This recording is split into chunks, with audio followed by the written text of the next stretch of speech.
Jack Thunder and the Fragments of Anima, Book 6, Light. Chapter 6, Shining Hope.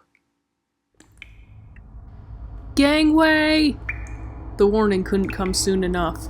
A blackened tentacle just missed Frosty as she jumped out of the way. She shot a beam of ice from her hands at it, freezing it to the ground. The Wendigo it was attached to screeched in frustration. Shadowpaws and Snotter were struggling just as much as she was. They ducked and dove, Snotter slashing at Wendigo tendrils with Terra, while Shadowpaws fired lethal jokes grenades directly at the shadowy blobs. They exploded on impact, sending clouds of laughing gas straight into their faces. The greenish gas might have slowed them down, but it didn't stop them. The three fairies panted from exertion. Meanwhile, Saturn ducked close to the ground, Excalibur still clasped in his hand. What can I do? What can I do? He'd never actually wielded a sword before. He didn't really know much about magic at all. How could he stand a chance against these creatures? All of a sudden, he spotted something in the corner of his eye. Excalibur had started glowing gold. Clearly it was charging up to do something, but what? Well, he wouldn't wait long to find out. A lone Wendigo spotted him, sending out a swift-moving tentacle to snare him. Saturn swung Excalibur on pure instinct. He waited for the sensation of an icky tendril wrapping around his body, sucking his anima out. Except it never came. Instead, he heard the clean sound of steel cutting air and an agonized shriek coming from above. He opened his eyes and saw that the tendril had been sliced into many pieces and now lay scattered across the ground. Looking back to Excalibur, he could see a golden aura around it, jagged and sharp as a blade. He smiled as a wild idea gripped his mind. "Hey, you!" he yelled to the Wendigos. "You want this? Come and get it!" He brandished Excalibur at the Wendigos.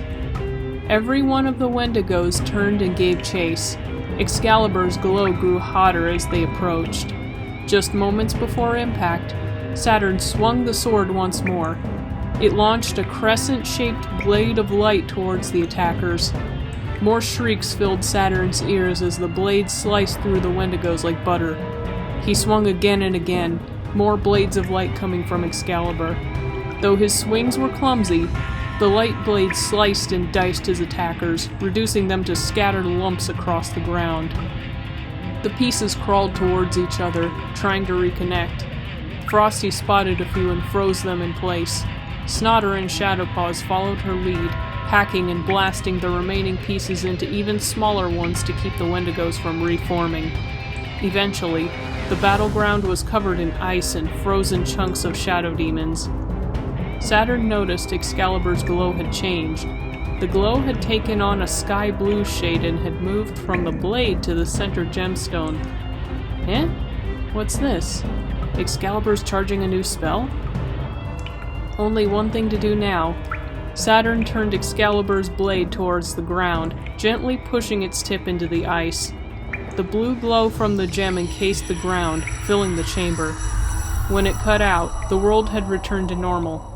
The Wendigos, the ice, and the laughing gas were gone. The chamber looked as it did before, with no sign that any one of the foul creatures had ever been there.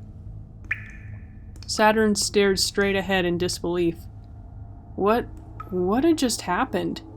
Had he really just done what he thought he did? Wow, I guess I kinda misjudged ya. Saturn turned around to find Snotter behind him, rubbing her neck uneasily. Shadowpaws took his place beside her. He looked just as haggard as she did. In fact, all three of them looked as though they had been through the ringer. None of them seemed seriously hurt, though. They were all drenched in sweat and covered in bumps and scrapes, but otherwise they were all right. Saturn turned his glance back to the sword in his hand. The sky blue glow around the gemstone was gone, replaced by a soft golden light around Excalibur's form. He still couldn't believe it. He had no experience fighting, all he did was swing it around a bit. But the fragment of light appeared to have its own sentience, its own thought pattern. It knew when its wielder needed help. It knew when to summon the light blades that Saturn used to tear the Wendigos into ribbons. Clutching it in his right hand, he could feel waves of warmth cascading down his arm. Even now it was healing his wounds. Saturn looked over to Snotter to see that Terra was doing the same thing. Snotter stood still as the broad axe woven from Yggdrasil's branches flashed its trademark leaf green. It slithered over the forms of Frosty, Shadowpaws, and Snotter, healing their wounds. It seemed like Excalibur wasn't the only fragment of anima that could think. Huh, looks like Kirami was right after all. Frosty's voice broke the silence. Kirami? Saturn inquired. All of a sudden, Frosty remembered.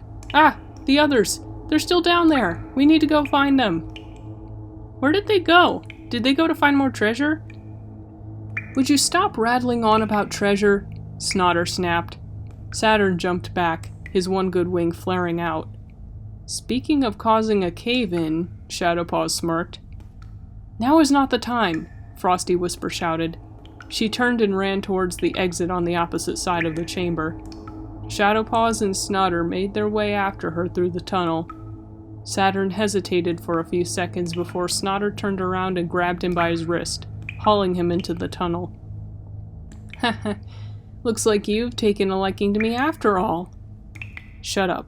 That's not why you're coming with us. We need the light fragment, and you're the only one who seems to know how it works. Saturn couldn't see where they were going, but the lights from Terra and Excalibur guided their way. Their glow had changed again. Shades of gold and yellow had faded to the green and violet of their elements, and the lights were pulsing steadily, their speed growing with every step. As their magical heartbeat quickened, the tunnel grew darker, until only the lights in front of him and Snotter's pull on his arm guided Saturn's way. Saturn gulped. What had he gotten himself into?